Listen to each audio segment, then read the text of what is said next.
Hello बच्चों, good morning. मैं Dilkhush DK sir आप सभी का इस क्लास में बेहतरीन तरीके से स्वागत करता हूं। आज मैं आप लोगों को लेकर चलूंगा बहुपद की दुनिया में। बहुपद है क्या? बहुपद। आज मैं आप लोगों को बहुपद की दुनिया में घुमाने वाला, गोल गोल गोल गोल इसी बहुपद में घूमोगे। बहुपद होता क्या है? What is polynomial? बहुपद क्या है? इसके बारे में पूरी जानकारी खींच के लेके आएंगे हम लोग, क्योंकि इसके बाद में प्रश्नावली पढ़नी है। प्रश्नावली पढ़ने से पहले जानकारी होनी चाहिए। अगर जानकारी नहीं होगी तो कुछ नहीं होगा। तो बहुपद जानने से पहले जानना पड़ेगा हमें चर राशियां और अचर राशियां। ये चर राशियां अचर राशियां क्या है उसके बारे में हमें जानकारी प्राप्त करनी पड़ेगी। चर राशियों का मतलब होता है ऐसी राशियां जिनके मान निरंतर बदलते रहे, मतलब दल बदलू नेता जैसे होते। कब हम यह पार्टी में, कब हम वहां पार्टी में। जेकर सत्तम बोल वाला वही तरफ से नेता शुरू, जिंदाबाद जिंदाबाद जिंदाबाद। वैसे ही होती है चर राशियां जिनके मान निरंतर बदलते रहे, जिनका मान निश्चित ना हो। परिवर्तनशील राशियों को ही चर कहते हैं। परिवर्तनशील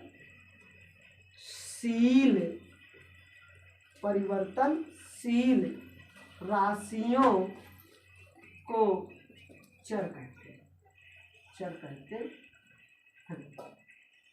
परिवर्तनशील राशियों को ही चर कहते हैं। जैसे सुने होंगे ABCD, ए से लेकर जेड तक, आ से लेकर ज्ञ तक, ये जितने भी हैं सब के सब चर हैं। कभी देखोगे यक्ष का मान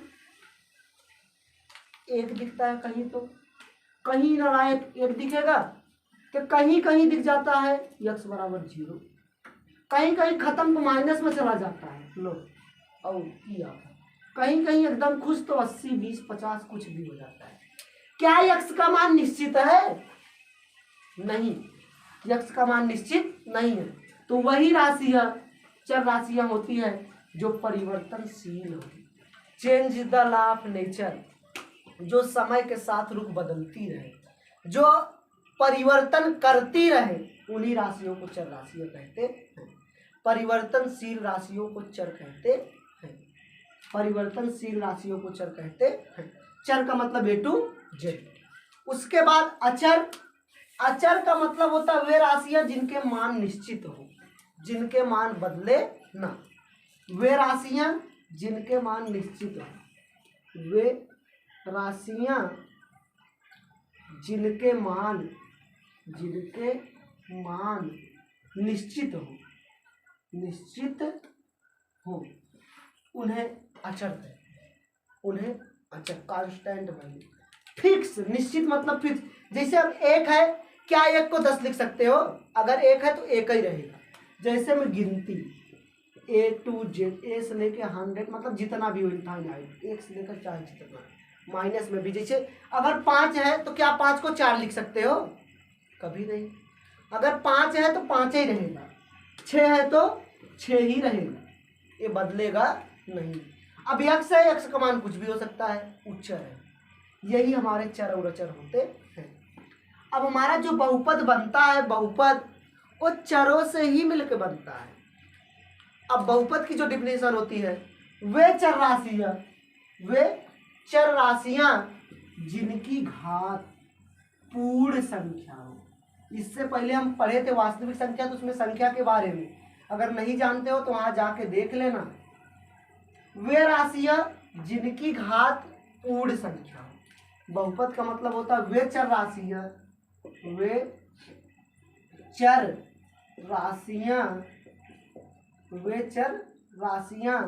जिनकी घात पूर्ण संख्या हो, उसे हेडिंग कहते हैं, उसे बहुपद कहते हैं। बहुपद कहते हैं वे चर राशियां जिनकी घात कैसी हो? पूर्ण संख्या। पूर्ण संख्या का मतलब होता है पूर्ण संख्या, होल नंबर। पूर्ण संख्या का मतलब होता है 0 से लेकर infinite. Zero to hero, zero से हीरो तक, 0 1 2 3 4 डॉट डॉट डॉट अनंत, जीरो से लेकर अनंत तक, इन्हीं संख्याओं को पूर्ण संख्या कहा जाता है। Zero to hero, zero to hero, zero से मुझ तक वे संख्याएं पूर्ण संख्याएं कहलाती हैं। अब कहा है वे चर राशि है, मतलब वे एक्स वाई जेड, जैसे भी दिखा सकते हो, वे एक्स वाई जेड जिनकी घात पूर्ण संख्या हो, जिनकी पावर पूर्ण संख्या हो, मतलब एक्स घाते 1 पूर्ण संख्या है, ये भी बहुपद है। वाई घाते 5 पूर्ण संख्या है, ये भी बहुपद है। 3x + 2 कुछ नहीं है, 1, ये भी बहुपद है। 5 यहाँ कुछ नहीं है, ये भी बहुपद है। इसके साथ ही x घाते 0 लिख सकते हो, ये भी बहुपद है। 3x² + 5x + 4, ये भी बहुपद है। मतलब x की घात पूर्ण संख्या ही होनी चाहिए। पूर्ण संख्या का मतलब 0 से लेकर अनंत तक प्लस वाली कोई भी संख्या हो, चर की घात, वो हमारा बहुपद कहलाएगा। अगर लिख दिया जाए गलती से x घाते -2 + 3x, अब बताओ क्या ये नालायक बहुपद है? ये देखो, ये चर की घात क्या हो गई? माइनस, तो तुरंत ही अखियां मूंद के बता देना कि बहुपद नहीं है, खत्म। अगर चर की घात माइनस में दिखे, बहुपद नहीं है। चर की घात पूर्ण संख्या होनी चाहिए तभी बहुपद होगा, नहीं तो बहुपद नहीं होगा। तो पूर्ण संख्या ये नहीं है, बहुपद नहीं है। अगर दिख जाए चर की घात बटे में, y घाते 2/3 + y + 5, कुछ भी दिखे, अगर किसी चर पर घात माइनस बटे दिखे तो तुरंत कह देना ये भी बहुपद नहीं है, क्योंकि ये नालायक पूर्ण संख्या ही चौराई आ गया 2/3, ये पूर्ण संख्या होता ही नहीं है, ये भी बहुपद नहीं है। बहुपद होने के लिए चर की अधिकतम घात पूर्ण संख्या, मतलब चर की जो घात होनी चाहिए वो पूर्ण संख्या होनी चाहिए। कौनो भी चर दिखे, चर की घात पूर्ण संख्या होनी चाहिए। अगर दिख जाए चर रूट में, चर दिख जाए जैसे रूट में t + 3 ऐसे दिख जाए, तो रूट का मतलब वही जानते हो, बटे 1/2, इसको लिख सकते हो t घाते 1/2 + 3।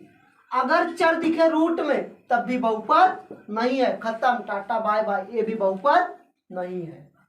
चर की घात माइनस नहीं होनी चाहिए, चर की घात बटे में नहीं होनी चाहिए, चर रूट में नहीं होना चाहिए, केवल और केवल चर की घात एक पूर्ण संख्या होनी चाहिए तभी बहुपद होगा, नहीं तो बहुपद नहीं होगा।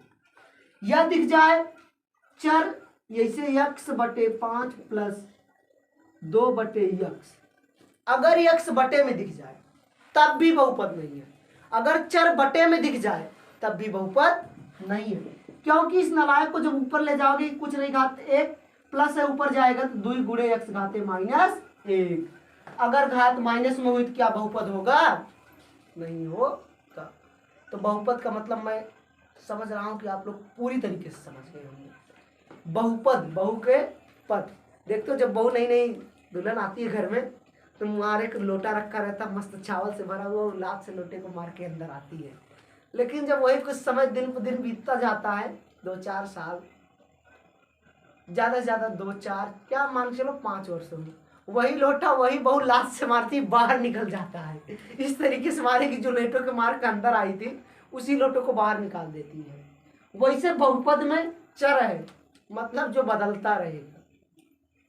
याद रखना, वही नालायक जो है मार के बाहर निकालने वाली लात से लोटे को बहुपद, बहुपद जिसमें बहुत सारे पद हो। वे चर राशियां जिनकी घात पूर्ण संख्या हो, वे चर राशियां जिनकी घात पूर्ण संख्या हो उसी को बहुपद कहते हैं। अगर पूर्ण संख्या के कुछ अलावा कुछ और दिखेगा तो बहुपद नहीं होगा। जिसे माइनस में दिखेगा नहीं है, बटे में दिखेगा नहीं है, रूट में दिखेगा नहीं है, फिर नीचे दिखेगा नहीं है, ये बहुपद नहीं है। अगर नॉर्मली दिखेगा बहुपद है। आशा करता हूँ बहुपद समझ गए होंगे। अब चलते हैं टाइप्स ऑफ पोलिनोमियल, बहुपद के प्रकार। अभी तक आप लोग बहुपद जानते होंगे 3 प्रकार के होते हैं, लेकिन आज मैं कुछ नया बताऊंगा। बहुपद के प्रकार, टाइप्स ऑफ पोलिनोमियल, बहुपद के प्रकार। बहुपद 2 प्रकार के होते हैं, बहुपद दो प्रकार के होते हैं। Two types of polynomial. बहुपद दो प्रकार के होते हैं। पहला पद के आधार पे बहुपद, दूसरा घात के आधार पे बहुपद। बहुपद के प्रकार, टाइप्स ऑफ पोलिनोमियल।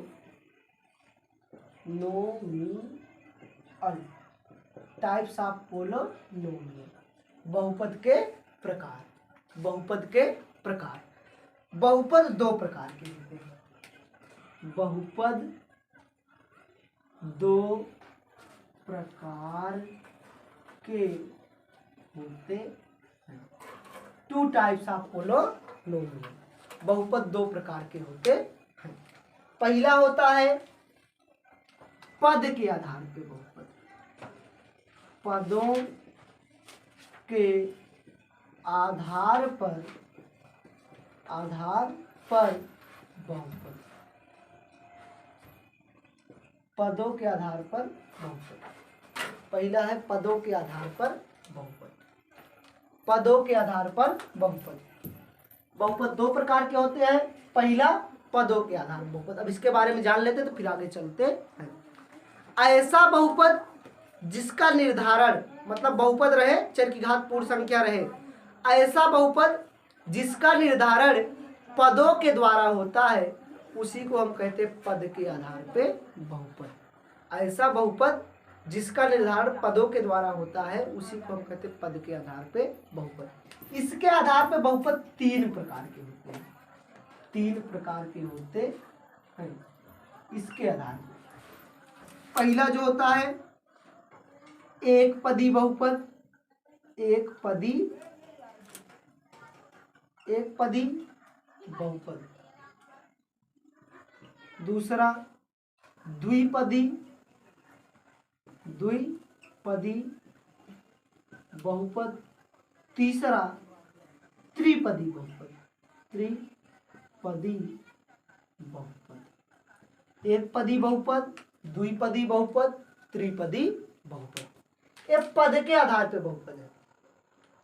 वैसे हेडिंग से स्पष्ट है एक पदी। एक पदी का मतलब जिसमें एक पद उपस्थित हो। ऐसा बहुपद जिसमें एक पद उपस्थित हो। हमें घात से यहाँ नहीं मतलब है, कुछ भी हो लेकिन एक पद। यक्स है, यक्स ही होना चाहिए। वाई घाते 20 है, वही होनी चाहिए। 30 जेड है स्क्वायर, कुछ भी 30 जेड स्क्वायर, मतलब एक से ज्यादा पद नहीं होने चाहिए। ऐसा बहुपद जिसमें एक पद उपस्थित है, या लिख दिया जाए 40t, कुछ भी लिखा जाए लेकिन एक से ज्यादा पद नहीं होने चाहिए। ऐसा बहुपद जिसमें केवल एक पद उपस्थित है, मात्र एक। ऐसा बहुपद जिसमें केवल एक पद उपस्थित हो उसे एक पदी बहुपद कहते हैं। अब हमारा दूसरा द्विपदी बहुपद। द्विपदी बहुपद का मतलब होता है ऐसा बहुपद जिसमें दो पद उपस्थित हो। जिसमें कितने पद उपस्थित हो? दो। जैसे x प्लस 3 हो गया, 1 2, x square plus 5 2, t plus 6 2, 7s plus minus 7 मतलब s स्क्वायर। एक पद दो पद, एक पद दो पद, एक पद दो पद, एक पद दो पद। ऐसा बहुपद जिसमें दो पद उपस्थित हो उसे हम द्विपदी बहुपद कहते हैं। ऐसा बहुपद जिसमें दो पद उपस्थित हो उसे हम द्विपदी बहुपद कहते हैं। एक पदी एक पद, द्विपदी द्विपद, त्रिपदी वैसे सेम कंडीशन, जिसमें तीन पद उपस्थित उसे त्रिपदी बहुपद।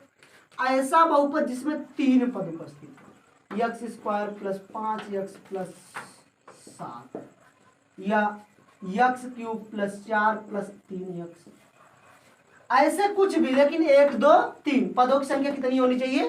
3। त्रिपदी बहुपद कहलाएगा।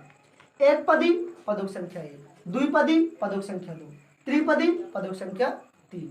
यह होता है पदों के आधार पे बहुपद।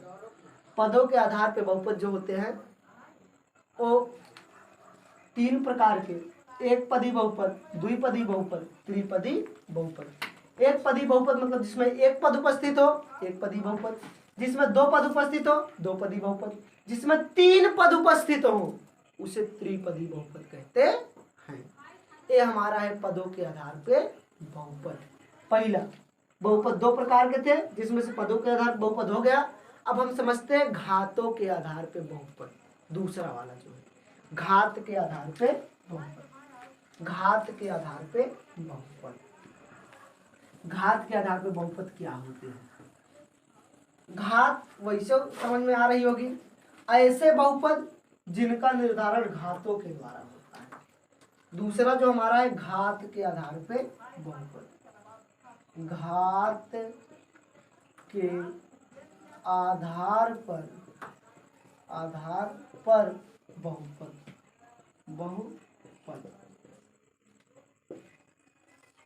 Power based polynomial. घात के आधार पर बहुपद।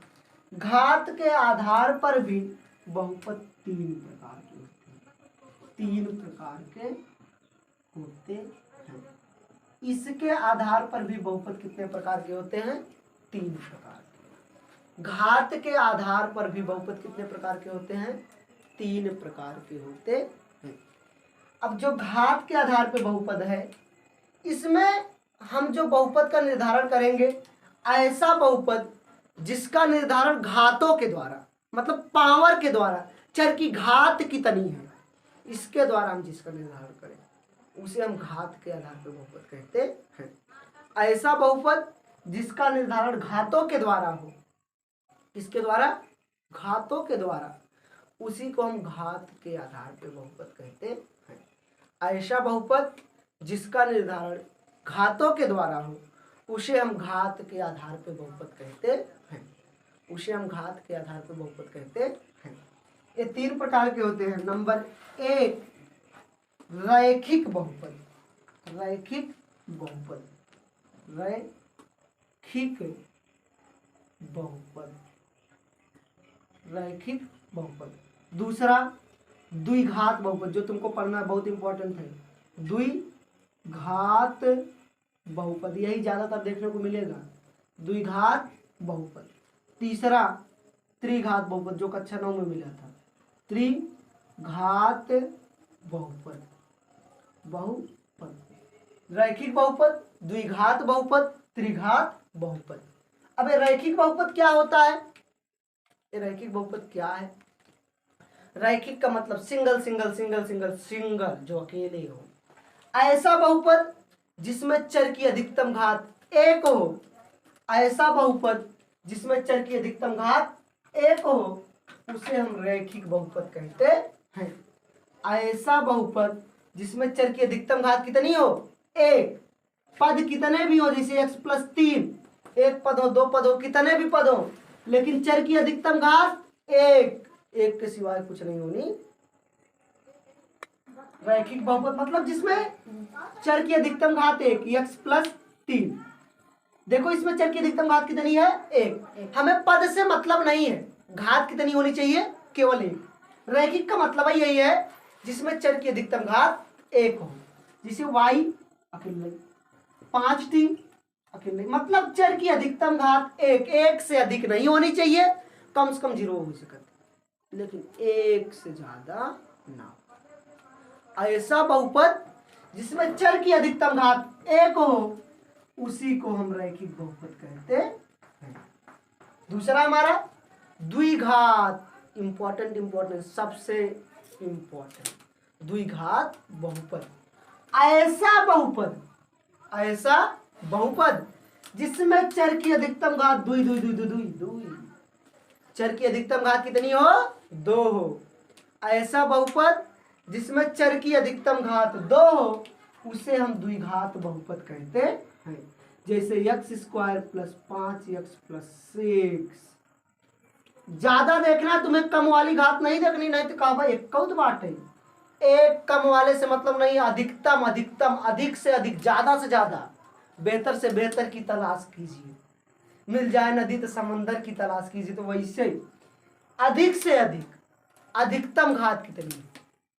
अधिकतम घात 2। वह बहुपद जिसमें चर की अधिकतम घात 2, उसी को हम द्विघात बहुपद कहते हैं। उसके बाद जैसे 5t घात 2 + 2, पद चाहे जितने भी हो, पद से मतलब नहीं, 4t², 5 पद 1 हो, 2 हो, 4 हो, 10 हो, 20 हो, कितने भी हो, उससे मतलब हमें नहीं पड़ने वाला, लेकिन चर की अधिक से अधिक घात 2 होनी चाहिए, उसी को हम द्विघात बहुपद कहते हैं। ऐसा बहुपद जिसमें चर की अधिकतम घात 2 हो, उसी को हम द्विघात बहुपद कहते हैं। चलते हैं अगले पर, त्रिघात बहुपद।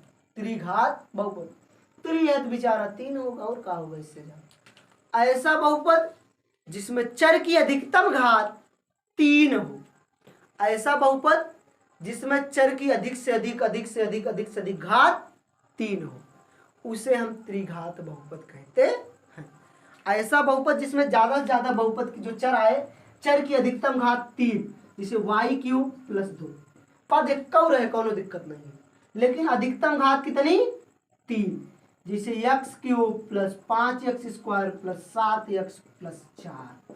चर की अधिकतम घात कितनी, कम कितनी भी हो, कम से मतलब नहीं है, लेकिन अधिक से अधिक घात 3, 3 से अधिक ना हो, वह बहुपद जिसमें चर की अधिकतम घात 3 हो, उसे हम त्रिघात बहुपद कहते हैं।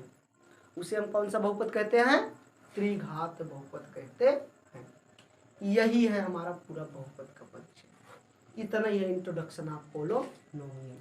अब जो तुम्हारी पहली प्रश्नावली है 2.1, उसमें केवल एक प्रश्न है, वो भी ग्राफ है, बताओ इसके कितने सुनने को होंगे। जाने दो, इस वीडियो में बस इतने परिचय जान लो। अब जो मैं अगला वीडियो लेके आऊंगा, अगले वीडियो में जब आपसे मिलूंगा, तो उसमें पहली प्रश्नावली और दूसरी प्रश्नावली दोनों एक ही में करके लेके आऊंगा। एक प्रश्न इसमें है, 2 प्रश्न उसमें है, मतलब उसमें 2 में कुछ और प्रश्न है, एक में 6 प्रश्न है, केवल बताना है इसके कितने शून्य होंगे। तो शून्य ज्ञात करने के लिए एक सिंपल सा फार्मूला, चतुर्थांशों देखे होंगे। ये चतुर्थांश जो होता है, ये रेखा जो जाएगी x अक्ष को जितने बिंदुओं पर काटेगी, 1 2 3, जितने बिंदुओं पर x अक्ष को काटेगी उसके उतने शून्य होंगे। यही ज्ञात करने का तरीका। छठवां चित्र बना है, ध्यान से देखोगे उसमें तो देखना, रेखा जो गई होगी x अक्ष को जितनी बिंदुओं पे काटेगी, 1 बिंदु पे काटेगी 1 शून्य, 2 बिंदु पे काटेगी 2 शून्य, 3 बिंदु पे काटेगी 3 शून्य, 4 बिंदु पे काटेगी 4 शून्य, 5 बिंदु पे काटेगी 5 शून्य, 6 बिंदु पे काटेगी 6 शून्य। ऐसे ही होता है, x अक्ष को रेखा जितने बिंदुओं पे काटेगी उसका उतने शून्य होगा। प्रश्नावली 1 में इतना ही है। बताओ, ये भी बताने वाली चीज है, कोई ऑटोमेटिक कर लोगे यार। रेखा x अक्ष को जितनी बार काटे वही उतने उसके शून्य होंगे। कहोगे तो बता दे, कमेंट में बताना प्रश्नावली 1 बताऊं कि नहीं, नहीं तो डायरेक्ट 2 बताऊंगा। 2 पेपर में आएगी, एक प्रश्न पेपर में नहीं पूछा जाएगा कि चित्र देख करके x अक्ष के कितने शून्य है। पूछ भी लेगा तो ऐसे आंख मून के 2 बार काटा, हाँ 2 ठो, 3 बार काटा 3, आंख मून के मार दोगे, ऐसा प्रश्न है। तो बताओ, एग्जामिनर भी बुद्धू तो है नहीं, इतना सरल प्रश्न देगा नहीं। तो दूसरा इंपॉर्टेंट है जो 2.2 है, वो पेपर में पूछा जाएगा, वहां से एक प्रश्न 2 नंबर 3 नंबर 4 नंबर का आ सकता है। अब मैं चलता हूं, आप लोगों से मिलूंगा अगले वीडियो में। तब तक के लिए एकदम शानदार, जानदार, मस्त तरीके से बने रहिए। जाते जाते मैं आप लोगों से इतना ही कहना चाहूंगा कि अपने आप को इस तरीके से बनाइए कि लोग आपके लिए मिसाल दें, एक आप मिसाल बन जाइए। कुछ ऐसा करिए जिससे आपको लोग जाने, आपको पहचाने। काम ऐसा करो कि एक पहचान बन जाए। बनानी है पहचान ना, तो करना पड़ेगा। काम ऐसा करो कि एक पहचान बन जाए। काम ऐसा करो कि एक पहचान बन जाए। हर कदम चलो ऐसा कि एक निशान बन जाए। हर कदम चलो ऐसा कि एक निशान बन जाए। यहाँ जिंदगी तो हर कोई काट लेता है, यहाँ जिंदगी तो हर कोई काट लेता है, लेकिन जिंदगी जियो इस कदर की एक मिसाल बन जाए, एक मिसाल बन जाए, एक मिसाल बन जाए। चलता हूँ, बाय बाय।